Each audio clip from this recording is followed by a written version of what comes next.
और कुछ अदृश्य शत्रुओं से। युद्ध होगा तब देखा जाएगा कर्ण। अभी तुम्हारा राज्याभिषेक है, इसके पश्चात क्या करने वाले हो कर्ण? यह सुनिश्चित करूंगा कि अंगवासियों को प्रजातंत्र मिले, उन्होंने अपने जीवन पर स्वाधिकार मिले। मैं अंग के विषय में नहीं कह रही हूँ कर्ण, अपने विषय में कह रही हूँ, हमारे विषय में। हम तो साथी हैं और भविष्य के विषय में भविष्य में विचार करेंगे। विचार करने में ज्यादा समय ना लेना अंगराज। ये स्मरण रहे कि एक अविवाहित कन्या समाज की रीति नीति के विरुद्ध बिना किसी संबंध के यहाँ तुम्हारे साथ आई। अविवाहित में से हटाने में कितना समय लगता है रुशाली? धनुष से प्रत्यंशा एक बार जुड़ जाए तो धनुष के भंग होने से ही वो अलग होती है। शुभ दिन आए हैं कर्ण, शुभ शुभ बोलो। शुभ दिन आते नहीं है रुशाली, उन्हें लाया जाता है अपने परिश्रम से। शुभ दिन लाने के लिए लंबी यात्रा करनी होती है।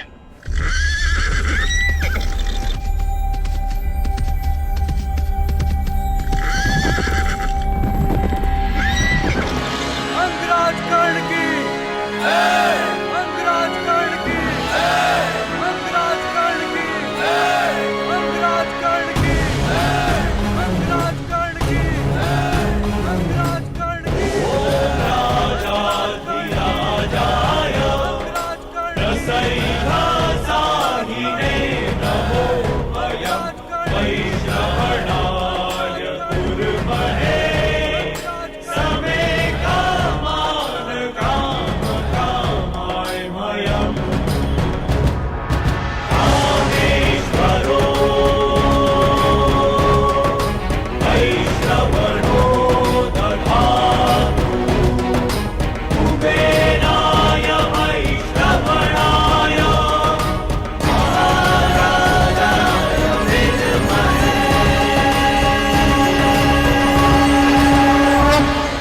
स्वागत है अंगराज।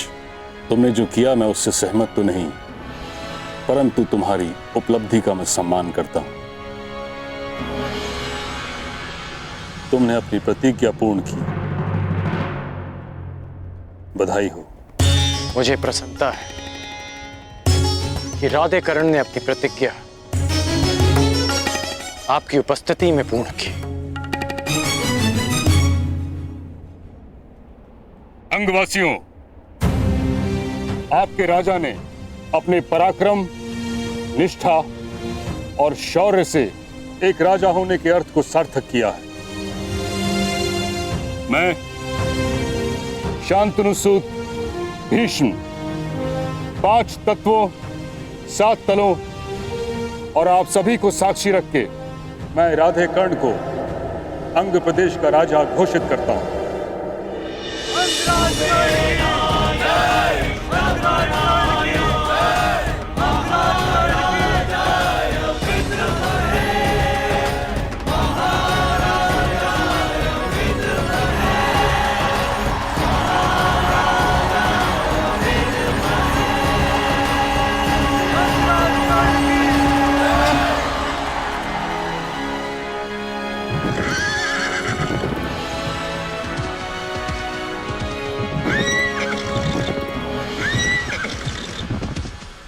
अब जैसी की परंपरा है, प्रथा है, तुम अपनी प्रजा को अपना प्रथम संबोधन दो।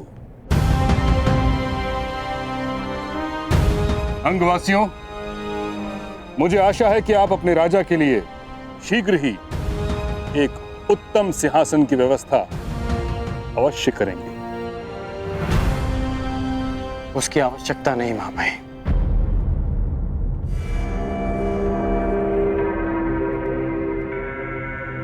अंगराज कर्ण की, अंगराज कर्ण की, अंगराज कर्ण की।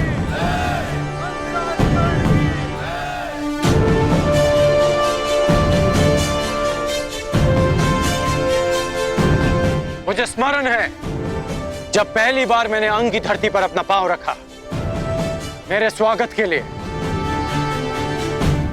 आप लोगों ने कंटकों का सिंहासन बनाया था, परंतु इस बात का मुझे शोभ नहीं, क्योंकि जिसके पास जो देने को होता है वो वही देता है। और मैं वचन देता हूं कि आपके जीवन से हर कंटक, हर पीड़ा को दूर कर दूंगा, ताकि फिर आपको कंटकों का सिंहासन ना बनाना पड़े। अंगराज कर्ण की अंगराज कर्ण की। आज अंग स्वतंत्र हुआ है मित्रों, लेकिन स्वतंत्रता लक्ष्य नहीं, एक मार्ग है जिस पर चलकर हमको विकास और समानता का लक्ष्य प्राप्त करना है। मैंने एक परिवर्तन का स्वप्न देखा है,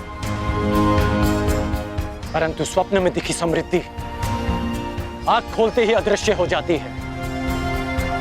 भले ही स्वप्न में कितनी नदियां देख लें, परंतु आंख खोलने के पश्चात वो प्यास शांत नहीं कर पाती। इसलिए स्वप्न देखो, परंतु जागते ही उस स्वप्न को पूरा करने में जुट जाओ, अपने लक्ष्य की ओर आगे बढ़ो। अंगराज कर्ण की अंगराज कर्ण की अंगराज कर्ण की। मुझे भले ही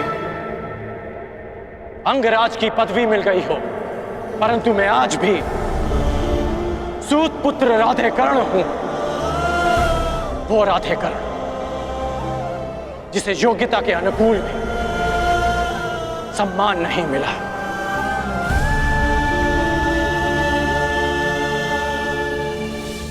अंग का लक्ष्य है सम्मान पाना, अंग का लक्ष्य है परिवर्तन पाना। मेरी नीति कहती है कि राजा को शासन नहीं, सेवा करनी चाहिए अपनी प्रजा की, अपने राज्य की, और वही मैं करूंगा। मैं आपको स्वतंत्रता देता हूं कि आप अपना भविष्य स्वयं चुन सकते हैं। अब से जन्म के आधार पर नहीं, कर्म के आधार पर वर्ण निश्चित किया जाएगा। तुम्हें भान भी है कि तुम क्या कह रहे हो? यह असंभव है। क्यों? मैं अंग का शासक हूं, मैं अपनी प्रजा के लिए कोई भी घोषणा कर सकता हूं। तुम्हारा प्रशासन हस्तिनापुर के शासन के अंतर्गत आता है। किसी भी नीति या नियम में परिवर्तन हस्तिनापुर की अनुमति के बिना नहीं किया जा सकता। बस मेरे मित्र कुमार दुर्योधन के युवराज बनने का विलंब है मामाई। हस्तिनापुर निश्चित रूप से इस नीति की अनुमति देगा।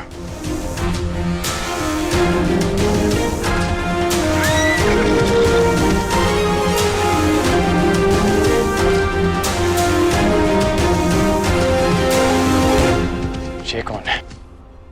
लगता है कोई संदेश आया है।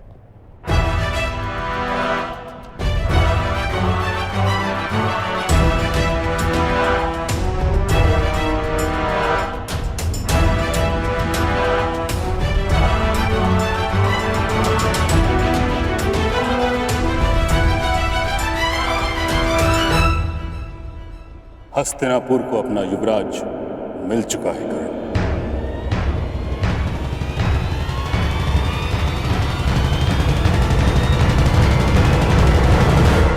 युधिष्ठिर को युवराज के पद पर शोभित किया गया। अब तुम्हें कोई भी नीति लागू करने के लिए अपने मित्र दुर्योधन से नहीं, युधिष्ठिर से अनुमति लेनी होगी।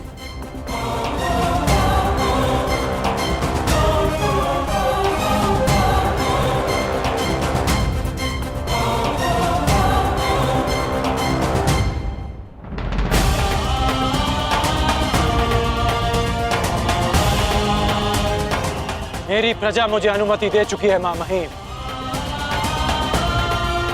अंग की प्रजा में परिवर्तन आ चुका है। शीघ्र ही परंपरा में भी परिवर्तन आएगा। यदि मैं जरासंध को पराजित कर सकता हूं तो मैं अन्याय और अनीति के इस दानव को भी पराजित करूंगा। जिस तरह अंगवासियों ने इस बांध को तोड़ा है, उसी तरह परंपरा और अन्याय का यह बांध भी टूटेगा जिसने हमारी जीवन धारा को रोक रखा है। परंतु अभी मुझे अपने मित्र के पास जाना होगा। इस समय उसे मेरी आवश्यकता है। उसे बहुत बड़ा आघात लगा होगा मामाई। आज्ञा दीजिए।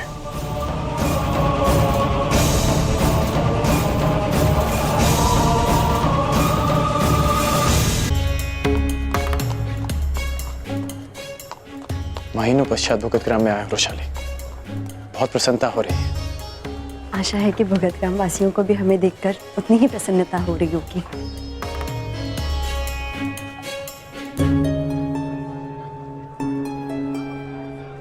कुछ तो हुआ है यहाँ पे।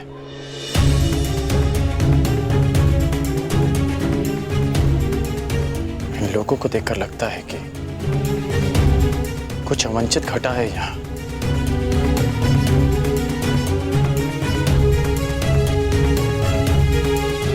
नहीं कर्ण, ऐसा कुछ नहीं है। तुम मुझे यहाँ छोड़ो और कुमार दुर्योधन के पास जाओ। इस समय उन्हें तुम्हारी आवश्यकता है। वैशाली, यहाँ की जो भी समस्या है उसका हल तुम लौटकर भी निकाल सकते हो कर्ण, परंतु इस समय तुम्हारा कुमार दुर्योधन के साथ होना अधिक आवश्यक है। ठीक है वैशाली, मैं शीघ्र लौट कर आता हूँ। तुम ध्यान रखना।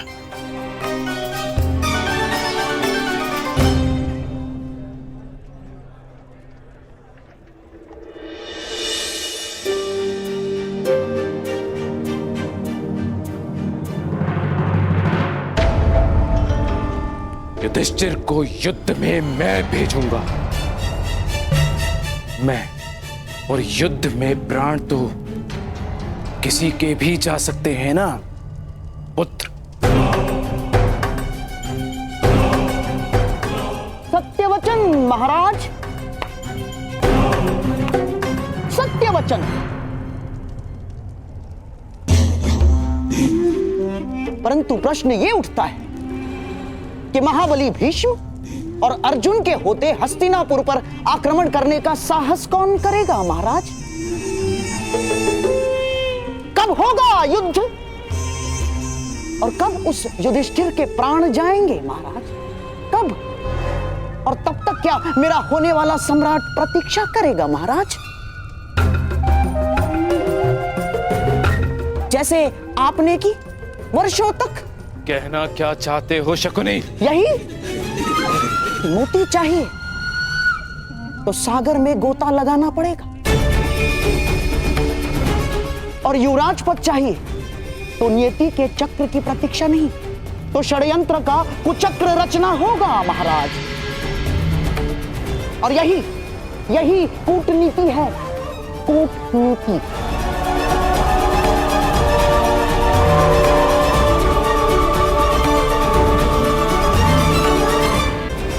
मामाश्री, केवल आप हैं जो मेरे मन की व्यथा को समझ सकते हैं। मैं उन पांडवों की उन्नति से क्रोध में जल रहा हूं मामा, क्रोध में जल रहा हूं मैं। तुम्हारे इस क्रोध की अग्नि को संभाले रखना। ये तुम्हें जलाने के लिए नहीं, तुम्हारे शत्रु को भस्म करने के लिए है। विस्तार में बताइए मामा। दुर्योधन को पहली समझ में नहीं आती। पहली ही कुचक्र की नींव होती है दुर्योधन। तुम्हारे भविष्य के प्रासाद के लिए एक योग्य वास्तुशास्त्र की आवश्यकता है।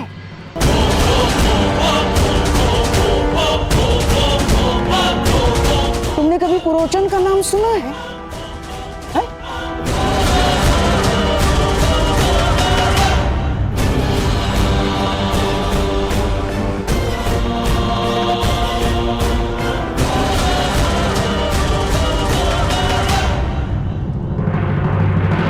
मामा महाश्री बता रहे थे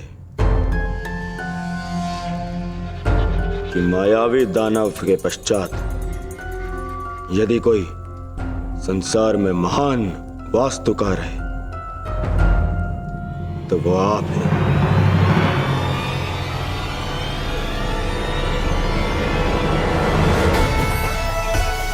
परंतु क्या ये कार्य आप कर पाएंगे पुरोचन? मैं एक विध्वंस किए हुए नगर का पुनः निर्माण भी कर सकता हूं और एक महानिर्माण से विध्वंस का सूत्रपात भी कर सकता हूं।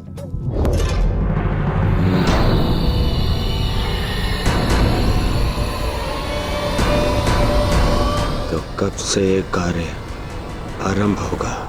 समझिए प्रारंभ हो गया इस विध्वंसक निर्माण का।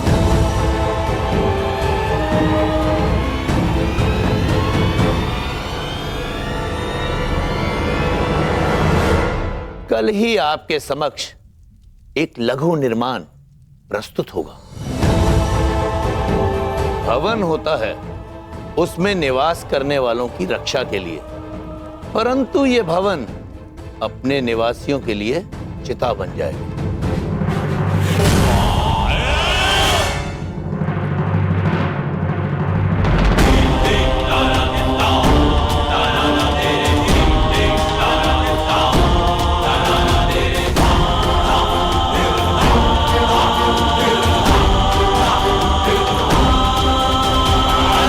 का गुण होता है ये जलता है और बुझ जाता है, परंतु लाख का ये गुण होता है कि ये जब तक जलता है जब तक जलने वाला भस्म न हो जाए। और ये भवन संपूर्ण लाख का बना होगा और ये होगा आपका लाक्षागृह। परंतु स्मरण रहे, इस लाक्ष्य ग्रह के भीतर स्थित मेरे हर एक शत्रु का भस्म भी नहीं मिलना चाहिए। मुझे मेरे हर एक शत्रु का विनाश चाहिए। विनाश।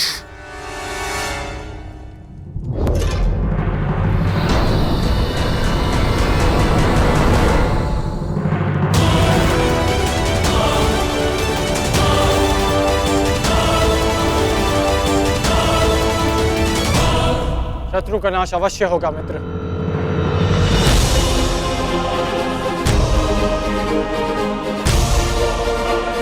अभी चलकर शत्रुओं को चुनौती देते हैं। आज्ञा दीजिए।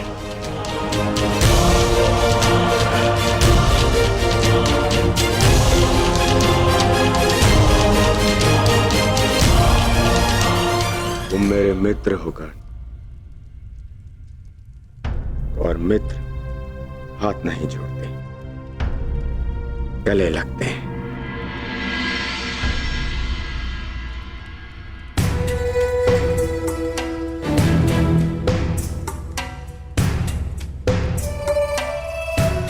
यदि आचार्य द्रोण अनुमति देते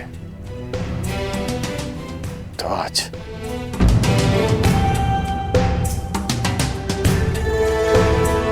जानता हूं, यदि आचार्य द्रोण ने तुम्हें मेरे साथ में युद्ध में भेजा होता तो मेरे शत्रु मेरे सेवक होते आज। तो अभी चलकर उन्हें पराजित करते हैं।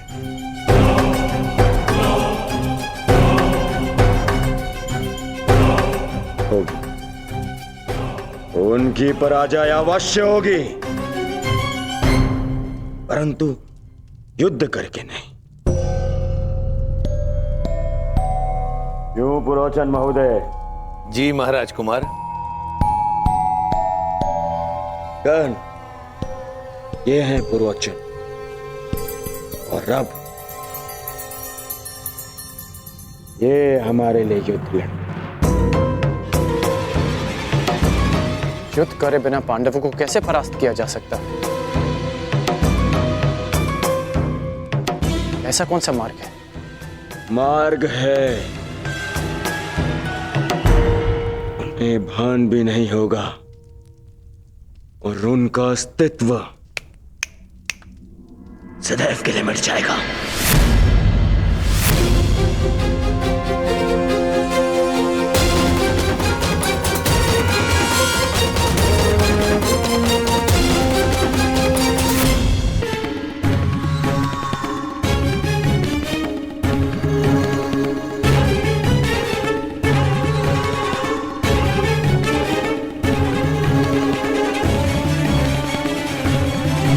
और वो दुर्योधन के कहने का तात्पर्य ये है कर्ण कि शत्रु को भान नहीं होना चाहिए कि उन पर आक्रमण की तैयारियां हो रही हैं। और युधिष्ठिर अब कोई सामान्य कुमार नहीं है, युवराज है, युवराज।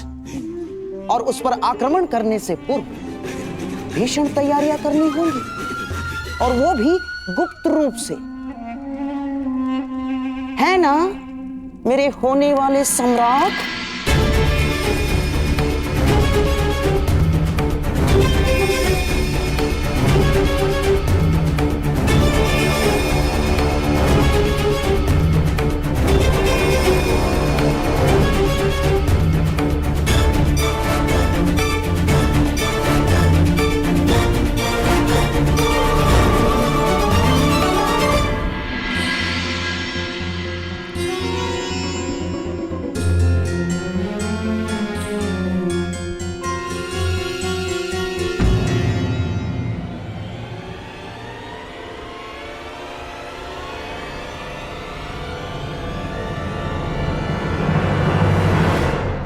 गुप्त रूप से क्यों? तुम तैयार हो, मैं प्रस्तुत हूं, और अब तो मगध नरेश भी एक पुकार में है। सहायता के लिए प्रस्तुत हो जाएंगे मित्र। हाँ मित्र, जरासंध विजय पर मैं तुम्हें बधाई देना तो भूल ही गया। अद्भुत अद्भुत कर्ण, तुमने मगध नरेश को पराजित नहीं किया है, बल्कि दुर्योधन के विश्वास को जिताया है। ये मुकुट तुम पर बहुत शोभा देता है कर्ण। मित्र, मैं भी तुम्हारा हूं, ये मुकुट भी तुम्हारा है। ये मुकुट मेरे लिए महत्व नहीं रखता, मेरे लिए केवल एक बात महत्व रखती है, कि अति शीघ्र ही मेरा मित्र हस्तिनापुर के सिंहासन पर विराजमान हो।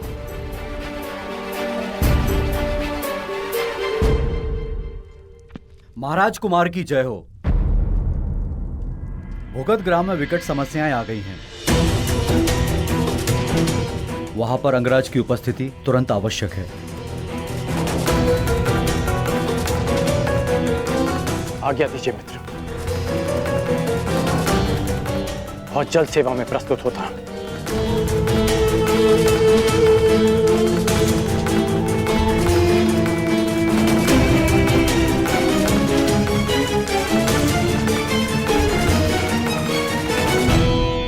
क्या बात है मामा, क्यों रोका मुझे आपने? क्या आपको कर्ण की मित्रता और निष्ठा पर संदेह है? ना ना ना ना ना ना, कर्ण की निष्ठा पर मुझे कतई संदेह नहीं ना, परंतु उचित और अनुचित को लेकर उसके विश्वास पर भी संदेह नहीं। समझ गए? और हां, कर्ण को हम बुलाएंगे, अवश्य बुलाएंगे, किंतु तब जब हमें एक योद्धा की आवश्यकता होगी। हाँ, कर्ण केवल एक युद्ध का पासा है दुर्योधन, केवल युद्ध का पासा। षड्यंत्र के चौपट में उसका कोई स्थान नहीं ना, इसीलिए उसे इस योजना से दूर रखना ही श्रेयस्कर होगा। समझ गए? वाह वाह वाह।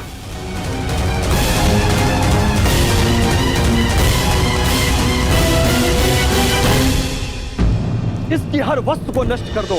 अरे इतने दिनों तक ये कर्ण के साथ रही, अविवाहित होने के पश्चात भी। ये तो पाप है, ये पतिता है, इसलिए इससे जुड़ी हर वस्तु को आज हम इस अग्नि में भस्म कर देंगे।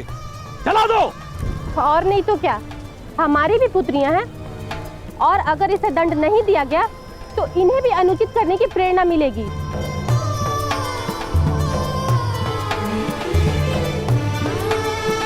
पिताश्री, आप कुछ कहते क्यों नहीं?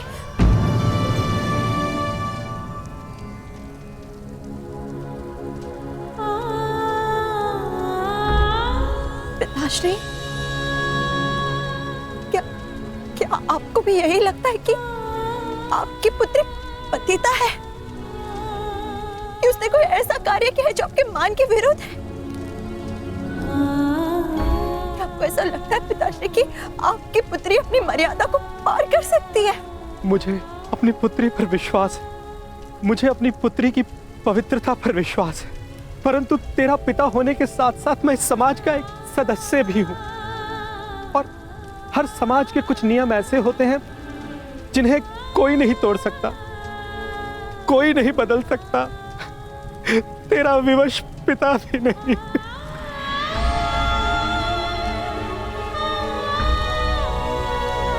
जला दो इसकी सारी वस्तुओं को और इसे इस भुगत ग्राम से बाहर निकाल दो।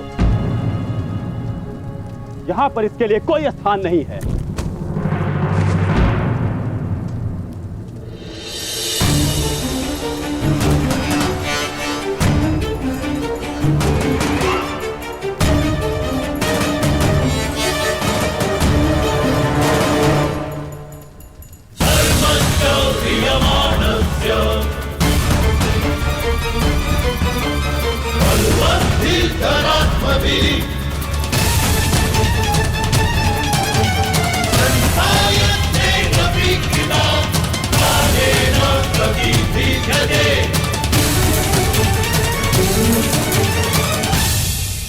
मैं आप सबकी बात का समर्थन करता हूं।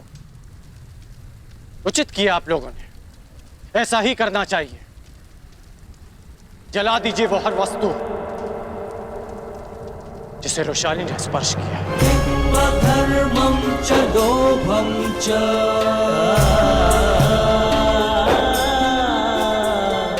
मोहं च भ्रमस्थितः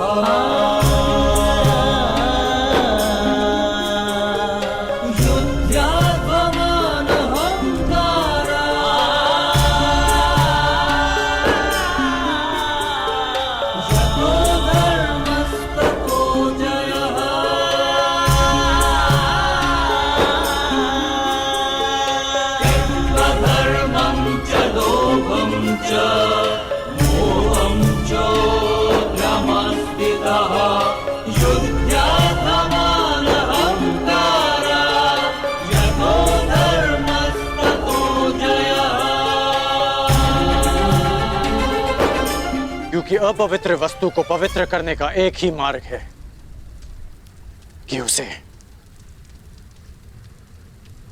पवित्र अग्नि में समर्पित कर देना चाहिए।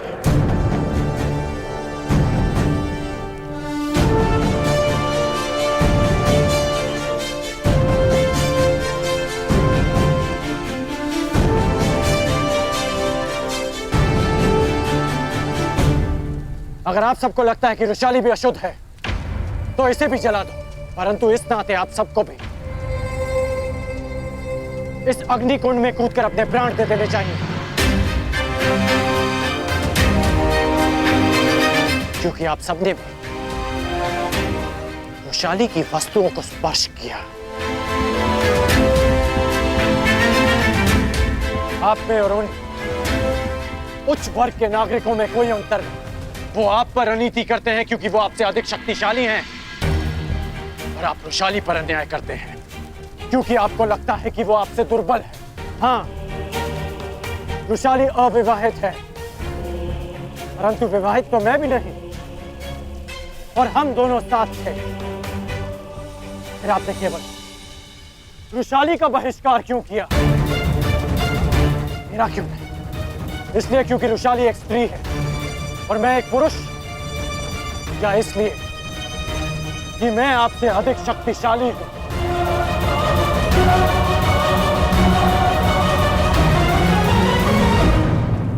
आपने कहा था कि आपकी भी पुत्रियां हैं, फिर आप ऐसे कैसे कर सकती हैं? भुगत ग्राम की हर पुत्री को रोशाली से प्रेरणा लेनी चाहिए कि उसने हम जैसों के उत्थान के लिए, हमारे सम्मान के लिए इस संघर्ष में हमारा साथ दिया। रोशाली के कारण भुगत ग्राम का अपमान नहीं, सम्मान बढ़ा है। आज मेरे मन में खेद है, खेद है कि हमारी दुर्दशा का कारण स्वयं हमारी अपनी सोच है।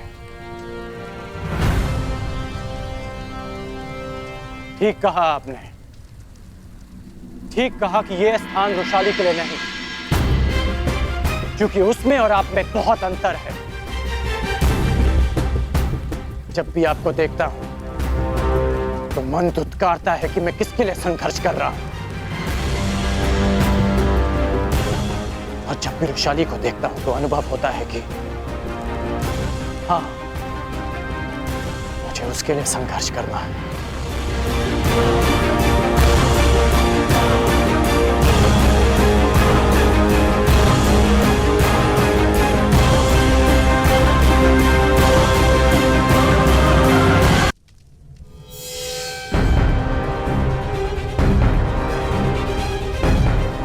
आप तो वैशाली के पिता हैं ना, फिर भी आपने उनका साथ दिया। यदि यही कार्य आपका पुत्र करता है तो क्या आप उसे अस्वीकार कर देते, उसकी वस्तुओं को जला देते? संसार की सबसे बड़ी शक्ति, सबसे बड़ा भाव विश्वास होता है। मैं रणभूमि में सफल हो पाया, मैं जरासंध को पराजित कर पाया, क्योंकि मेरे साथ मेरी माता का विश्वास था, वैशाली का विश्वास था, और आप उसी विश्वास को अग्नि को समर्पित करना चाहते हैं।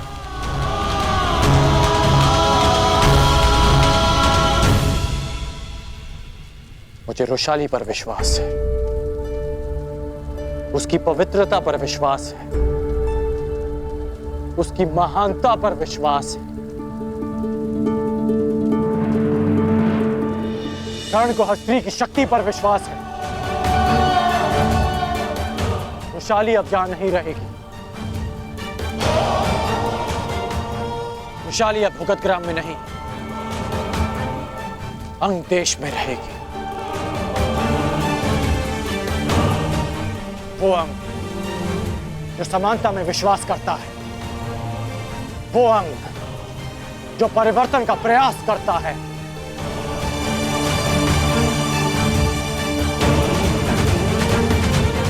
अंग तुम्हारा स्वागत करता है वैशाली।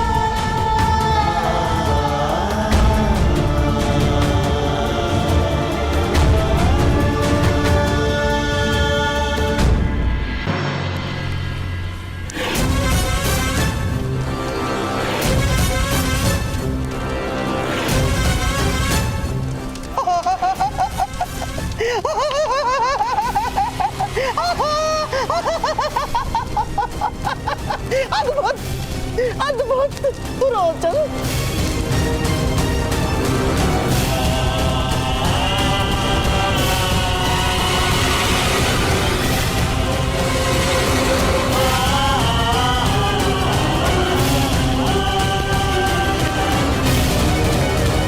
अद्भुत रोचन, अद्भुत।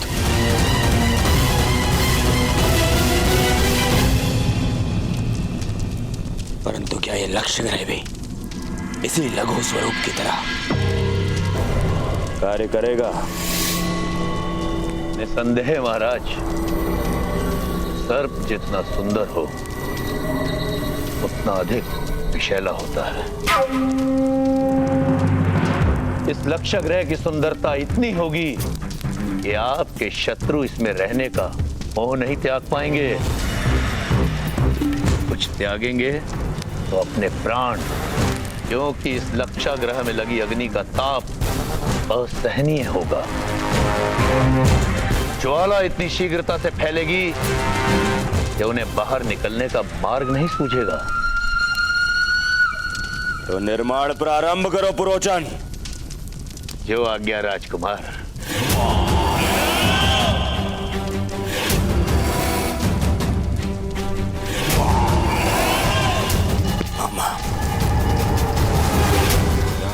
वन का निर्माण पूर्ण होगा। वहां पांडवों के निर्माण की तैयारी। सत्य वचन मेरे होने वाले सम्राट, सत्य वचन। परंतु जब तक पुरोचन भवन बनाएगा तब तक क्या तुम स्वप्नों में ही व्यंजन पकाते और चखते रहोगे? मामा, आपका तात्पर्य क्या है? तात्पर्य तात्पर्य मार्ग में कांटे सबको मिलते हैं। एक मूर्ख यात्री केवल कांटों को झाड़कर आगे बढ़ जाता है, परंतु एक बुद्धिमान यात्री कांटों के वृक्ष को ही समूल नष्ट कर देता है। समूल, ताकि कोई दूसरा कांटा जन्म ना ले। दूसरा कांटा? हाँ मेरे होने वाले सम्राट, दूसरा कांटा। मान लो ईश्वर की कृपा या नियति के पक्षपात के कारण पांडव लाक्षागृह से बच निकले तो?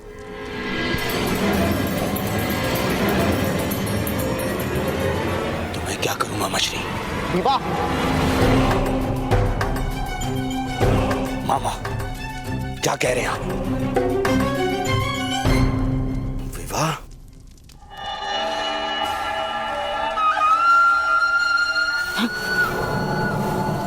विवाह, और वो भी युधिष्ठिर से पहले, ताकि कुरुवंश की अगली पीढ़ी में ज्येष्ठ पुत्र तुम्हारा ही हो। सोचो, यदि तुम्हारा जन्म पहले हुआ होता तो उत्तराधिकार में पांडवों का पक्ष शून्य होता। शून्य। पांडव नामक कांटे के वृक्ष से अगला शूल तुम्हें न चुभ जाए, इसलिए युधिष्ठिर से पहले तुम्हें विवाह करना ही होगा।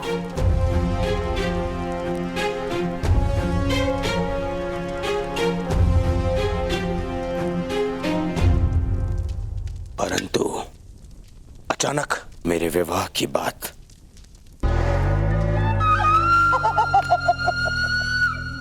मामा श्री, राजनीति की चौसर पर अंतिम चाल क्या होगी, ये पहली चाल चलने से पूर्व ही सोच लेना चाहिए दुर्योधन। गुप्तचरों से सूचना प्राप्त हुई है कि कलिंग के कन्या के स्वयंवर का न्योता कल राजसभा में आने वाला है, और कलिंगवासी युद्ध कौशल के लिए विख्यात है। सोचो सोचो मेरे होने वाले सम्राट, सोचो, ऐसे कुल का जामाता कोई बनेगा तो उसकी शक्ति अपने आप ही बढ़ जाएगी, और युवराज होने के नाते युधिष्ठिर को स्वयंवर में जाने को कहा जाएगा। ऐसे में तुम्हें क्या करना है ये तुम भली भांति जानते हो मेरे होने वाले सम्राट।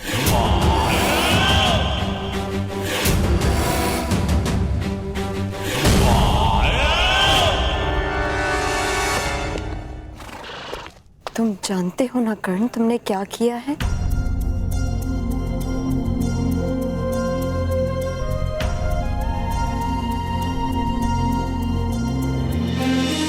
अग्नि को साक्षी मानकर तुम मुझे मेरे घर से अपने घर ले जा रहे हो।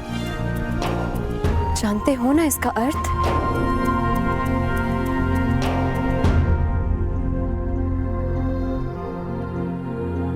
क्या तुम सच में मुझसे विवाह करोगे?